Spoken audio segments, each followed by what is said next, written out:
Hi everyone, in this video I'll be showing you how to create this protractor in PowerPoint. Go to a new slide, click on Insert, click on Chart, select a pie chart, select this first pie chart, click OK. The reason why I am selecting a pie chart for this versus selecting a partial circle, which can be found under basic shapes, is because the problem with this partial circle is although we get these handles to create a semicircle, we don't have any precise control. So this kind of looks like a straight line. However, this could be slightly tilted. So you just need to eyeball it to get a semicircle. I don't like that because we need some precision for this task, which is why I like to go with a pie chart. Inside the data sheet of our pie chart, delete the 2 extra pies. For the remaining 2 pies, enter the same value. Let's get rid of these legends and chart titles. Double click on the chart and rotate this 90 degrees. I'm going to copy this chart, then onto a new slide. From paste menu, select paste special, click on picture SVG, click OK, right click, click on group, then ungroup, say yes. Do that one more time.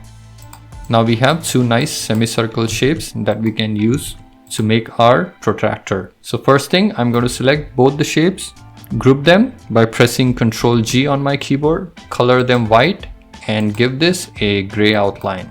Next, go to Insert, from Shapes, select a rectangle, draw a rectangle of about this size. I'm going to give this a black fill and no outline. Then from Size and Properties menu, change the width to 0.01. For the next step, select your vertical rectangle, press Ctrl D, that just duplicates our rectangle. From Size and Properties menu on the right hand side, enter the rotation as 10 degrees, then place your line like so. Don't worry too much about the placement right now, we can always fix that later. Let's just keep repeating this activity until we have filled up all of our circle. So for the next line, we need to have the rotation as 20 degrees. For the next one, it should be 30 degrees and so on. So I'm just going to speed this up.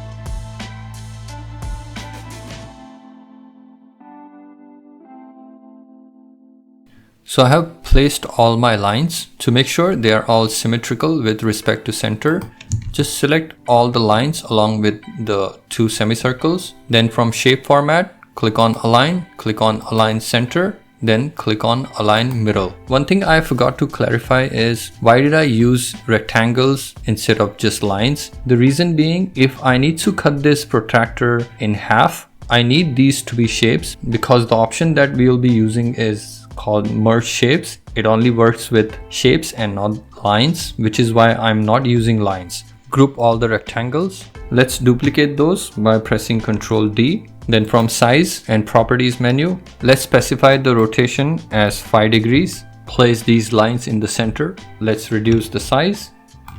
Select everything and align them in center and middle.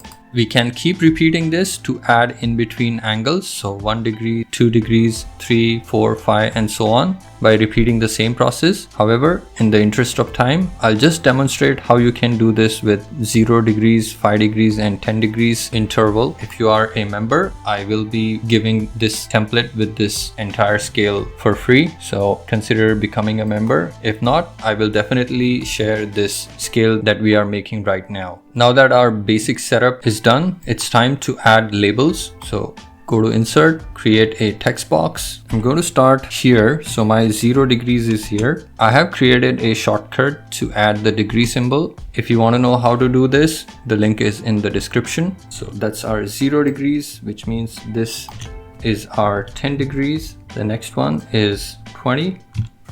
And you get the idea. So I'm just going to label this and meet you once I have labeled all the angles.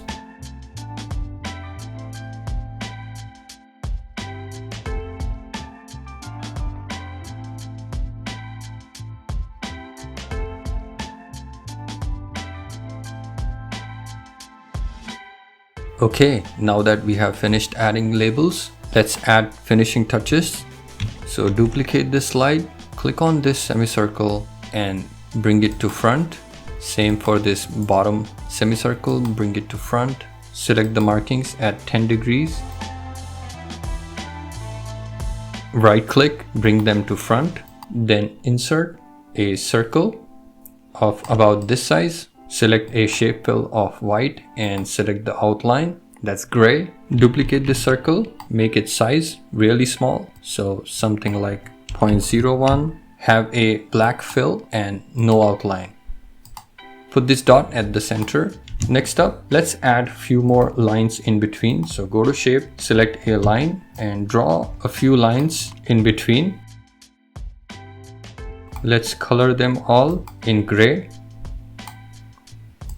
Once everything is done, select all, press Ctrl G to group them. So how to use this? Let's say we needed a triangle. We need to measure what this angle is. So you would bring your triangle at the center like this. You will notice this side is at an angle of 60 degrees. Let's say if you wanted to have this angle at 80 degrees, you can just drag this handle all the way up to 80 degrees and now you have an 80-degree angle. So let's convert this into a semicircle protractor. I'm going to copy my original slide, paste it again, then select this horizontal line, increase its width to something like 0.1. Select all the rectangles and not the semicircles. Go to shape format, from merge shapes, click on fragment.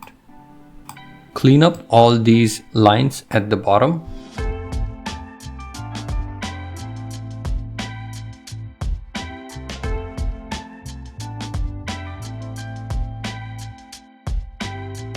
Once we have removed everything from the bottom, let's restore this horizontal line because it got deleted in the process.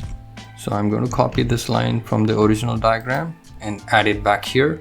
Bring this semicircle to the front.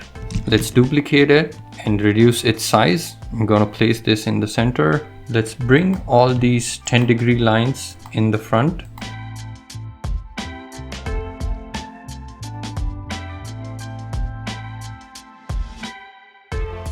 We can add a dot at the center as a reference point. Let's group all our labels in the black font. Let's repeat the same thing for the labels in the blue font. What remains now are these shapes. So select all of them and press Ctrl G. As a last step, select all the shapes and group them. So now we have a free moving protractor. So I hope you liked this video. If you did, please leave a like and subscribe for future videos, and I will catch you next time.